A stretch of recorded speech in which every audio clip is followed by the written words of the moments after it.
Welcome to Artoclass. Semakin bertambahnya umur, ternyata terasa ya kita makin malas berdebat dan kepengen mengurangi drama hidup. Karena yang terpenting pekerjaan bisa lancar dan duit mengalir deras. Siapa yang setuju? Sambil menikmati masa-masa libur sekolahan, saya kasih nih satu kasus nyata membagongkan yang mampu bikin lidah kita termelet-melet.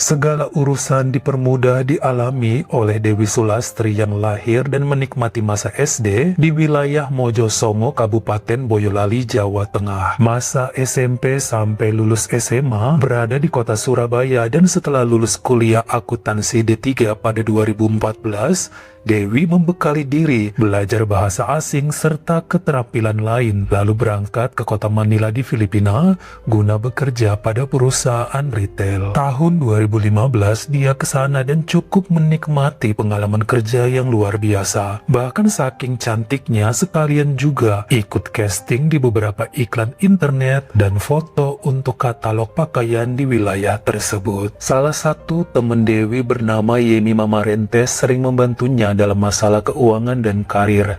Sebenarnya ada banyak sih teman lainnya, tapi si Yemima ini yang akan berperan penting saat kepindahan Dewi dari Manila. Nah, Yemima asli Filipina, tapi menikah dengan pria Vietnam pada tahun 2016 bernama Edward Densai. Mereka dikaruniai seorang anak pada 2017, lalu pindah ke negara kelahiran sang suami pada 2019. Setahun kemudian, dikaruniai anak kedua dan sepenuhnya Yemima menjadi ibu rumah tangga. Pada saat pandemi, ternyata pekerjaan Dewi Sulastri di Manila agak terseok hingga berdampak pada pengurangan karyawan. Dia ngobrol dengan Yemima, apakah di Vietnam ada lowongan bidang retail yang langsung dicari, dan emang ada. Makanya saat keadaan sedikit pulih sehabis lockdown pada akhir 2021, Dewi pun pindah setelah 6 tahunan di Filipina menuju ke kantor di Vietnam, lalu bekerja pada perusahaan retail yang baru. Terima kasih banyak kepada Yemima yang ngasih lowongan dan bantu ngurus segala sesuatunya, termasuk cari kontrakan dan pembelajaran bahasa lokal. Rekomen gak sembarang rekomen. Channel Mabar Kriminal selalu memberikan yang terbaik lewat kasus-kasusnya yang ditampilkan melalui video berkualitas. Tadi saya nonton salah satu video terbarunya, meskipun kasus lama, kok bisa sih jadi seru dan magnet banget. Meskipun terbilang masih baru, tapi jumlah pengikutnya membuktikan kalau channel Mabar Kriminal memang layak di subscribe sama kamu-kamu pecinta kisah kriminal. Yuk mampir ke channelnya Mabar Kriminal, bikin kamu masuk ke dunia fata morgana penuh intrik dan ilusi, tapi terjadi di dunia nyata. Habis nonton kasus berikut, melesat langsung ke channelnya Mabar Kriminal.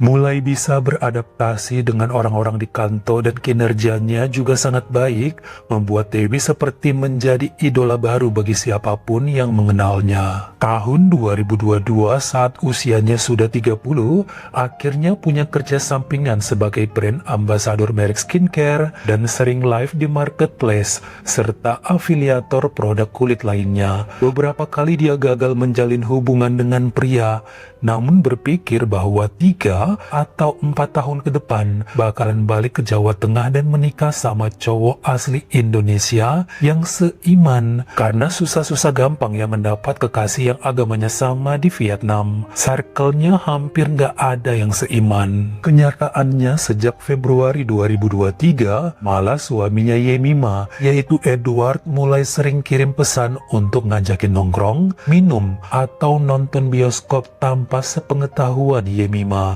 Ditolak karena emang bukan tipenya. Namun dengan garang ternyata Edward terus mendekati dan ngancam akan nyuruh beberapa temennya yang komunis dan jahat untuk menghabisi Dewi jika menolak. Akhirnya per awal Maret 2023, dia mau ditraktir makan dan minum alkohol di sebuah klub dengan terpaksa. Bulan April 2023, Dewi dikenalkan oleh teman dengan seorang pria calon legislatif di wilayah Kanto bernama Fotong Nung usia 41 yang berbadan besar serta memiliki perkebunan sawit yang cukup luas. Fotong juga merupakan staf Departemen Sosial dengan status PNS dan sudah memiliki seorang putri. Ngakunya kepada Dewi bahwa hubungan Fotong dengan sang istri yang bernama Huyen sedang tidak harmonis. Makanya senang banget bisa kenalan dan ngobrol dengan Dewi yang bikin nyaman dan hati tentram. Mereka akhirnya bertemu di sebuah restoran per bulan Mei 2023 dan Fotong kaget sebab cewek ini jauh lebih cantik aslinya daripada di foto. Dia hampir pingsan karena Dewi seperti memanah jantung dengan pandangan mata yang bikin tiap pria rela untuk mengorbankan apapun demi mendapat cinta kasih dari perempuan tersebut. Setelah ketemu ngobrol dan pisah, ternyata Fotong gak bisa lupa.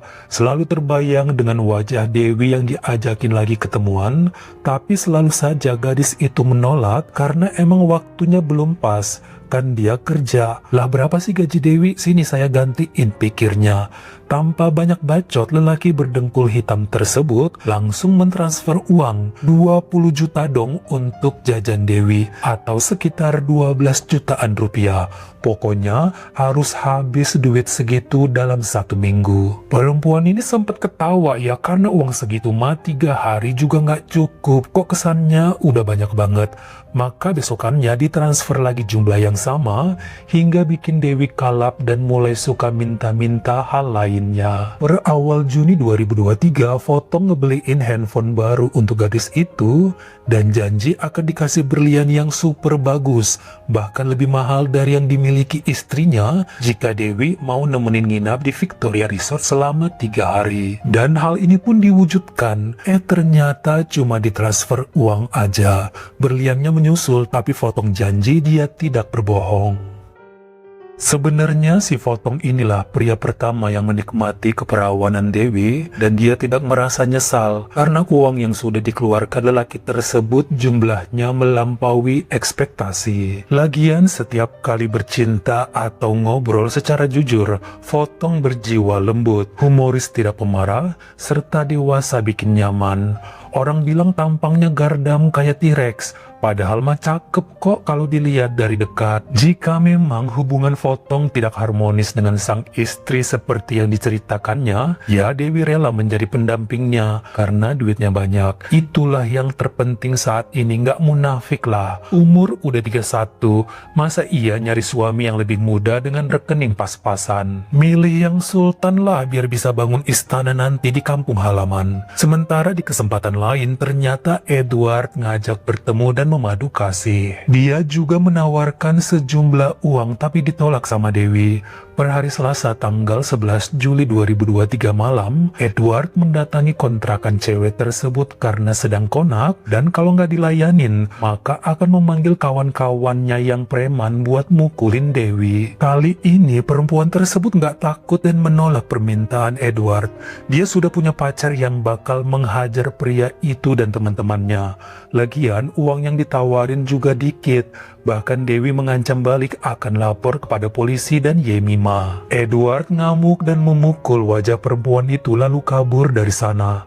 Hal ini sudah kelewatan hingga Dewi pun mengadu pada Fotong mengenai perlakuan si Edward yang barusan. 2 mingguan kemudian ternyata Fotong meminta data Edward kepada Dewi, seperti nomor handphone yang pernah dipakai buat ngancem-ngancem, foto wajah serta alamat tinggalnya. Ternyata cewek ini ngerasa nggak enak hati, takut semua akan berbuntut panjang. Segan juga kan sama Yemima nanti karena dia sudah banyak berjasa, hingga akhirnya menolak permintaan Fotong. Namun secara diam-diam lelaki tersebut menyuruh seorang pria lain untuk mengawasi Dewi, terkhusus lihat-lihat siapa cowok yang datang ke rumah cewek tersebut guna dilacak identitasnya. Fotong nggak suka dengan sosok Edward yang sempat diceritain sebab Dewi udah ampe luka-luka bibirnya karena ditonjok. Nggak usah sok jago jika cuma berani sama perempuan. Kalau emang gentle, ya harus bertemu dengan lawan yang imbang. Sebulan kemudian pada minggu malam tanggal 27 Agustus 2023, Edward datang lagi ke kontrakan Dewi, yang kebetulan sedang ada Fotong di sana. Sempat dikejar dan ditantangin, bahkan terjadi baku hantam. Mungkin badan Fotong emang lebih gede, tapi ternyata lebih lincah si Edward. Edward menendang perut dan dada Fotong sambil buang badan, hingga sama-sama terjatuh. Edward langsung kabur sementara Fotong sempat dilarikan ke klinik terdekat sebab penyakit jantungnya kambuh. Setelah kejadian tersebut tidak pernah lagi terdengar kabar dari Edward. Justru beberapa kali yang muncul malahan Yemima sambil mengantar makanan atau menjemput baju dan barang grosiran yang dititip beli dari Dewi. Per bulan Oktober 2023, Fotong semakin matang untuk menceraikan istrinya, tapi malah si Dewi yang makin melempem karena harapannya cuma mendapatkan uang dari lelaki tersebut. Dia juga nungguin berlian dan janji manis lain berhubungan dengan harta. Perempuan itu sadar dengan kekayaan yang dimiliki Fotong, pasti kedepannya jika udah bosan maka Dewi pun bisa dicampakkan. Selama 3 minggu wanita tersebut menghilang dari kontrakan, bahkan barang-barangnya pun gak ada lagi. Tiap kali Fotong nelpon palingan disuruh dulu transfer uang yang nilainya setara dengan berlian yang sudah dijanjikan sejak 5 bulan lalu. Baru deh dia akan muncul menemui lelaki tersebut. Tapi tetap saja Fotong tidak mentransfer karena hatinya curiga bahwa sudah dipermainkan. Dia sakit hati dan berbagai pikiran negatif muncul di kepalanya sampai yakin bahwa sebenarnya si Dewi udah kawin lari dengan Edward.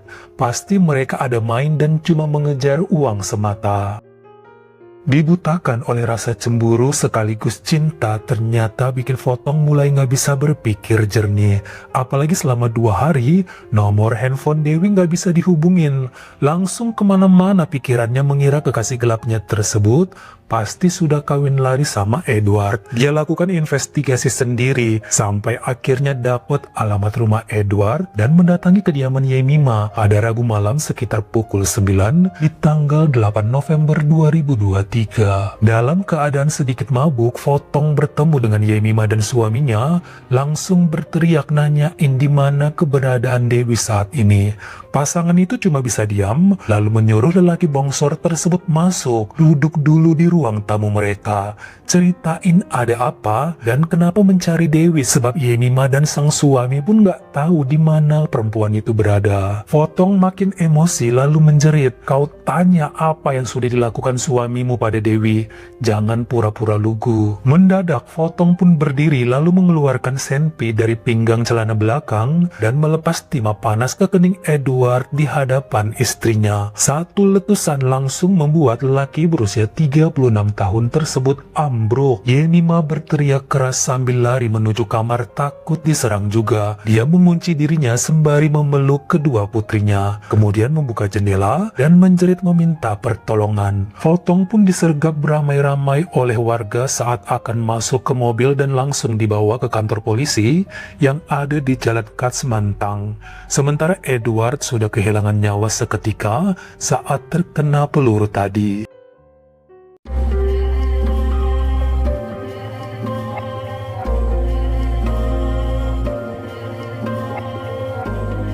Kenyataannya sejak 2 minggu sebelum peristiwa berlangsung, Dewi sudah balik ke Indonesia. Dia tinggal di rumah abangnya daerah Jakarta Timur, meski masih sempat berkomunikasi dengan Fotong meminta transferan duit. Bahkan Yemima nggak tahu tentang kepergian sahabatnya karena Dewi berniat nggak lama, tapi sudah menjual barang-barang seperti lemari dan kasur kalau-kalau berubah pikiran untuk menetap di Jakarta. Pada hari Kamis tanggal 16 November 2023, dia pun disuruh balik ke kantor oleh pihak otoritas Vietnam untuk jadi saksi atas kasus penghabisan nyawa Edward. Baru di sini Yemima kaget sebab Dewi punya banyak sekali bukti bahwa Edward bolak-balik minta kencan, minta diladeni nafsunya dan sempat ngasih duit banyak yang selalu ditransfer balik oleh Dewi karena tidak mau mengkhianati sahabatnya. Baru ketahuan juga salah satu alasan kenapa perempuan itu sempat kabur ke Indonesia karena istrinya Fotong mencium hubungan gelap mereka dan Huyen ngancam akan menghabisi Dewi jika masih berhubungan dengan suaminya.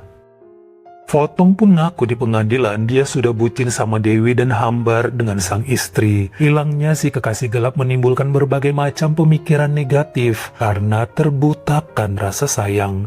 Berpikir bahwa Edward dan Dewi bersekongkol, cuma nguras duitnya lalu bakal kawin lari. Ternyata salah besar, sebab perempuan asal Boyolali itu pun sayang sama Fotong dan uangnya. Tidak pernah meladenin si Edward. Per hari Kamis tanggal 6 Juni 2024, Pengadilan Tinggi Provinsi Kanto mengumumkan bahwa Fotong Nung yang berusia 42 saat sidang bersalah atas penyalahgunaan senpi yang dimiliki sejak 7 tahun lalu hingga merenggut nyawa Edward. Lelaki asal kota Buon Matuo tersebut dikenakan vonis penjara seumur hidup tanpa ada pembebasan bersyarat. Sementara setelah kejadian ini ternyata Dewi kembali ke Manila, negara Filipina untuk melakukan pekerjaan bidang retail lainnya. Bagaimana menurut kamu? Apakah harusnya Dewi pun terkena hukuman? Karena kalau kita pikir-pikir, masalah utama bermuara pada tindak tanduk perempuan tersebut. Kalian komen di bawah. Kalau kamu suka sama video ini, jangan lupa klik like serta tombol share-nya. Buat yang baru pertama kali mampir, atau udah sering mampir nih tapi belum berlangganan, jangan lupa klik dulu tombol subscribe dan juga dinyalain notifikasinya, supaya lain kali kalau misalnya saya upload video baru, kamu jadi orang pertama yang tahu. Follow juga Instagram saya jika berkenan di Artokels S-nya 2. Dan jangan lupa untuk nontonin semua video saya yang lainnya. Ingat ya, tetap jaga jari dan juga lidah kita, supaya nggak nyakitin hati orang lain. Terima kasih.